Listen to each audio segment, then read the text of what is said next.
Matai, pirmiausia, kalbinom visus naujokus po vieną. Kaip atsidūrei Marijampolės Sūduvoj, kaip viskas įvyko? Pirmiausia, kaip pasirašei sutartį su šiuo klubu?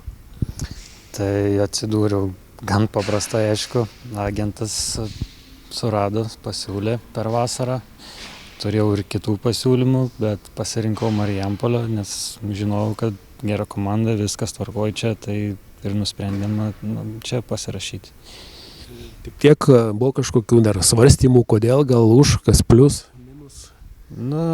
Daug pasiūlymų iš užsienio nebuvo kažkokių tai tokių, kad labai suviliotų, tai nusprendžiau pasilikti čia Lietuvoje. Tai iš LKL kaip ir nenorėjom eiti, tai nusprendėm į NKL šį sezoną. Ir kaip pirmi įspūdžiai, tai pati komanda, kaip pirmos rungtynės? Viskas tvarkoj, komanda daug žinomų veidų, žaidės ne su vienu žaidėju, tai chemija tikrai gera komandai, viskas juda tikrai gera linkme. Aišku, dar yra susižeidime, viskas judam į priekį, bet tikiuosi sezone viskas bus tik tais geriau. Tos treniruotės, nežinau, ar jau teko patirti, kai dėl 3-3 išvažinėja žaidėjai, dažnai NKL kas būdinga, kai kartais tenka ir ten, nežinau, 6-5 pasitreniruoti beveik, kaip ten tas visas procesas atrodo, kaip sekasi. Tai turėjom prieš pat sezono pradžią, buvo išvažiavę, tai aišku pasijaučia ir komandai, ir po to vėl, kai prisijungiai prieš sezoną, nėra to gal susižaidimo, bet vis tiek reikia eiti žaisti. Gal šiek tiek nukenčia ta kokybė, bet turim laiko, dabar vis tiek dar įsivažiuojam, gan neblogai, manau, viskas bus gerai. Pirmos rungtynės Klaipėdoje buvo pralaimėtos, nors ten irgi buvo galima laimėti, dabar šią savaitę 2 rungtynės laimėtos tiek Marijampolės su Joniškio komanda, tiek Vilniuje su Ryto dubleriais. Kaip tos rungtynės klostėsi, gal kurios, nežinau, sunkiausios turbūt tos, kurias pralaimi būna, bet kaip visą eigą pat pasakotum, kaip vertini.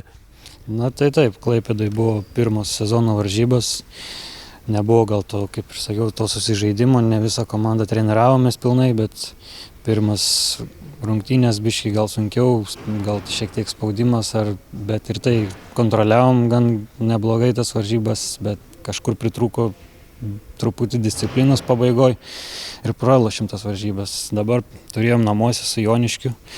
Susitvarkėm gan neblogai, padarėm savo visus dalykus ir gan lengvai laimėjom tas varžybas. Šiandieną irgi, kad turėjom po 2 kėlinių irgi gerą persvarą, bet vėl 3 kėlinį biškelį gal atsipalaidavom, nesusitvarkėm paprastų dalykų, leidom jiems sugrįžti ir po to jau vėl buvo sudėtinga išeiti į priekį, bet galiausiai vis tiek laimėjom. Tiek Klaipėdoje, tiek Marijampolėje buvo vienas rezultatyviausių ir su Marium Valukoniu, ten po 18 bus sumetėt, šiandien gal kiek mažiau žaidėjai, kaip paties formą, kaip savo pasirodymus vertini. Tai čia nežiūriu šitą savo pasirodymą, kažką kaip žiūriu, tik tais, kad komandai būtų geriau, čia daug kas priklauso nuo komandos draugų, jie atrado tus perdavimus, padavė tą kamuolį, tai reikia aišku įmesti į krepšį ir viskas. Čia daug nežiūri į tą savo statistiką, žaidžiam visi komandiškai, žaidžiam, kad komanda laimėtų.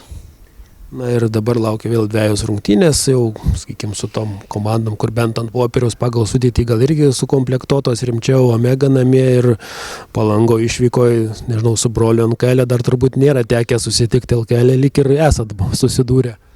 Taip, kitą savaitgalį bus rimtesni varžovai vis tiek, aišku, turim savaitę pasiruošimui, su broliu jo neteko NKL dar, tik LKL teko 1 metus turbūt pažaisti, bet ruošimės ir manau eisim dėl pergalės.